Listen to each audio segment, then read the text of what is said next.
Boa tarde, galera que segue o Omega Informática. Tudo bem com vocês? Olha isso aqui, um recadinho pros fabricantes de All-in-One.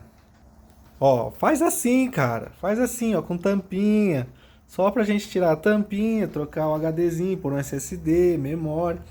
Tipo assim, põe a tampinha só pra isso, gente. Pra que complicar, ó? Tira a tampinha, trocou o HD, tirando o HD antigo, colocando SSD e sucesso. Agora tem uns que o cara faz. Tem uns que a gente tem que desmontar inteiro para fazer esse serviço. Coitado do cliente, né?